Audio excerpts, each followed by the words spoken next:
Buenos días, profesor. Nosotros somos del equipo 3, sección 1, y presentaremos práctica del circuito de RS. Nuestro equipo está conformado por Guillén León Guillermo, Garrido Ronderos Rodrigo Nicolás y quien presenta Fonseca Juárez Brenda Yoselin. Empezaremos con los objetivos generales y particulares. El objetivo general: analizar la respuesta en régimen permanente de un circuito de RC conectado en serie.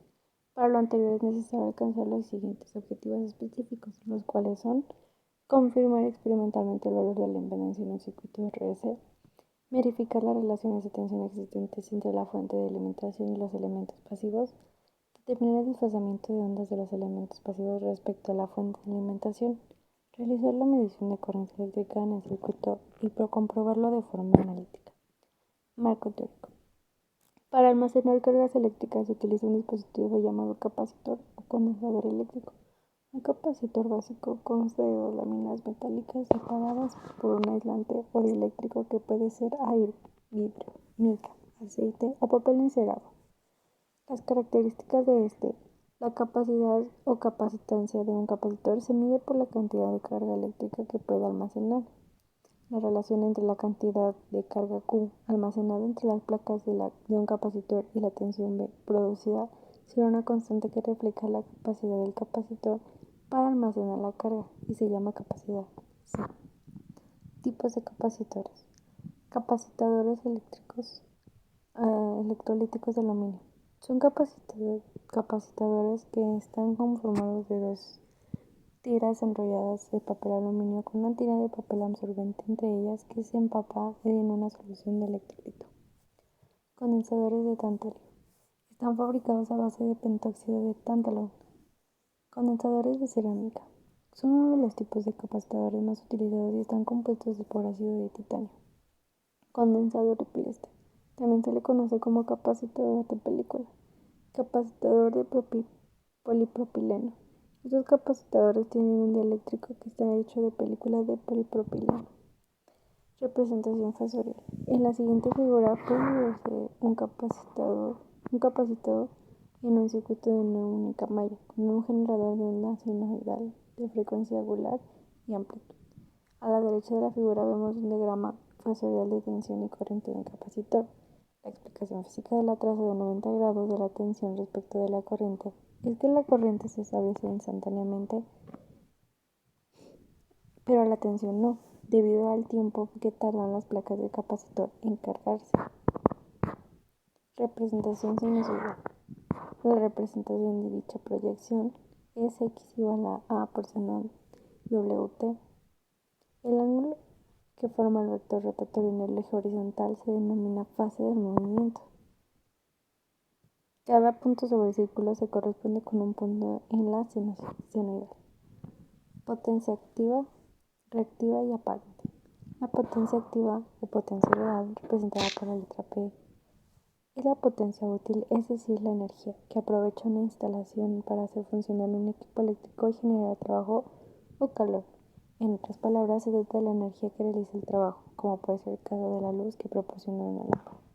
La potencia reactiva es la potencia que necesitan las bobinas para establecer campos magnéticos en aparatos como transformadores, ascensores o máquina industrial, y electrodomésticos que precisen de bobinas para su funcionamiento. La potencia aparente es la potencia total que se entrega al circuito eléctrico de corriente alterna y que se obtiene de la suma vectorial de la potencia activa y la reactiva. Números complejos. Llamamos números complejos y los denotamos con la letra al conjunto de los pares de números reales, A, B, en el cual definimos las siguientes operaciones: suma, multiplicación. En el número complejo AB llamaremos a la parte real y a B la parte imaginaria. Fasor. Un fasor es un vector utilizado para representar una onda, de forma que el vector o suma de varios fasores puede ser utilizado para determinar magnitud y fase de varias ondas. Después de procesos de interferencia, los fasores se utilizan directamente en óptica, ingeniería en telecomunicaciones y acústica. La longitud del fasor, de la amplitud y el ángulo entre el mismo y el eje X, la fase angular, debido a las propiedades de la matemática de ondas. En electrónica, los fasores se utilizan habitualmente en el análisis rudimentario de circuitos de corriente alterna. Desarrollo experimental. Conexión del circuito 1, comparación de BS con BC.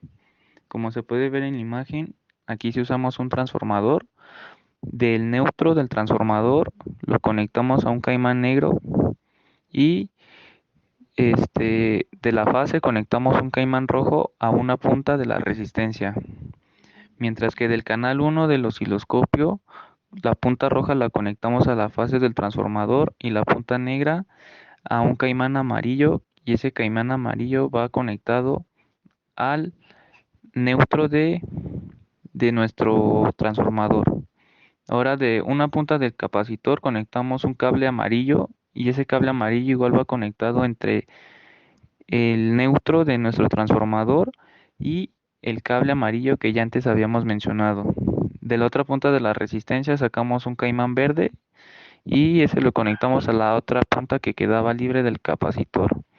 Del canal 2 conectamos una punta a la punta con el caimán verde y la otra punta lo conectamos a un caimán blanco, y ese caimán blanco va conectado del canal 1 del osciloscopio al caimán amarillo. Comparación de BC con BC. Aquí podemos ver cómo nos quedaron nuestras ondas de desfasamiento respecto a BS con BC. Curva de Lisayus BS con BC. Aquí podemos ver cómo quedó nuestra curva de Lisayus respecto BS con BC. BR experimental. En BR experimental nos dio 0.83 volts. BC experimental. En el BC experimental nos dio 10.1 volts. Conexión circuito 2, comparación BS con BR. Aquí que igual usamos el transformador, y como se puede ver del canal 1 del osciloscopio, una punta lo conectamos a la fase y la otra punta negra la conectamos a un caimán amarillo. De la punta del canal 2 del osciloscopio, una la conectamos a un cable blanco, y ese cable blanco va conectado a donde iba el canal 1 del cable negro, y de ahí mismo sacamos un cable amarillo y lo conectamos a una punta de la resistencia. Del canal 2, el cable rojo lo conectamos a la resistencia, de ahí mismo conectamos un cable verde, y ese cable verde va de la resistencia al capacitor, mientras que un caimán rojo va de la otra punta que queda libre del capacitor a nuestra fase del transformador. Circuito 2, comparación BS con BR. Aquí podemos que sí cambió nuestras ondas de desfasamiento respecto al otro circuito. Curva de Lisayus, circuito 2. Aquí igual podemos ver que sí se ve un poco más amplia nuestra curva de Lisayus respecto al otro. Mediciones del osciloscopio BR. Ahí podemos ver los datos que nos dio en el osciloscopio de nuestra fase canal 1 respecto a canal 2, RMS y ya. Mediciones del osciloscopio BC. Ahora podemos ver que nuestra fase, bueno, nuestro canal 1 con respecto a canal 2 sí cambió el ángulo, y nuestro RMS también. Cálculos. Bueno, aquí podemos ver los cálculos que nos dio a la hora de realizar los cálculos analíticos de nuestra ZT, nuestra IT, nuestra BR y nuestra BC. En esta simulación tenemos el componente resistor, el cual estamos comprobando su comportamiento de la onda con la entrada de voltaje. Es menor que la que está entrando. Igualmente, estamos analizando la curvatura de Lisayus, la cual nos está representando igual que en el osciloscopio de laboratorio. En esta simulación analizaremos el comportamiento que tiene el capacitor en el circuito, con la entrada de señal de los 12 volts. Como podemos ver en la gráfica, la señal del capacitor tiene un atraso respecto a la señal de entrada, y su curvatura de Lisayus es similar al osciloscopio de laboratorio. Aquí tenemos nuestras tablas de resultados. Fueron calculadas con los resultados obtenidos con los cálculos anteriormente mostrados. De igual manera son los obtenidos por medio del osciloscopio. tenemos que para nuestra impedancia total son 220 menos 265.25 ohms. Para el método fasorial tenemos que 344.61 con un ángulo menor de 50.32 ohms. Nuestra intensidad total tenemos que es 9.08 por 10 a la menos 3 menos 0.062 ohms. En el fasorial tenemos que es 0.0633 con un ángulo de menos 98.25. Para nuestra BR tenemos que es menos 1.816 menos 12.528 ohms. Para el fasorial tenemos que es 12.66 con un ángulo de menos 98.25 ohms. Para nuestro voltaje de capacitor tenemos que es menos 16.428 más 2.381 ohms con un fasorial 16.60 con un ángulo de 171.75. Para los valores experimentales tenemos que intensidad total 6.13 mA, voltaje de la resistencia 8.4 volt, voltaje del capacitor 10.1 volt.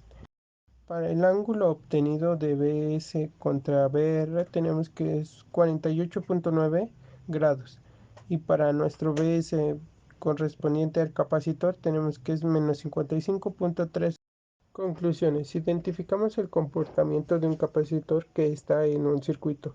Es el mismo que la alimentación, ya que el capacitor almacena la energía y luego la va liberando poco a poco. Sacamos valores tanto rectangulares como polares para determinar los valores teóricos, los cuales varían un poco de los prácticos. Observamos el comportamiento de la curvatura de Lissajous que tiene el capacitor y la resistencia. Varían un poco. Aquí están las bibliografías que consultamos para nuestros siguientes temas: capacitores, tipos y características, representación fasorial y senoidal del capacitor, considerando su caída de tensión, potencia instantánea activa, reactiva y aparente, números complejos y fasor.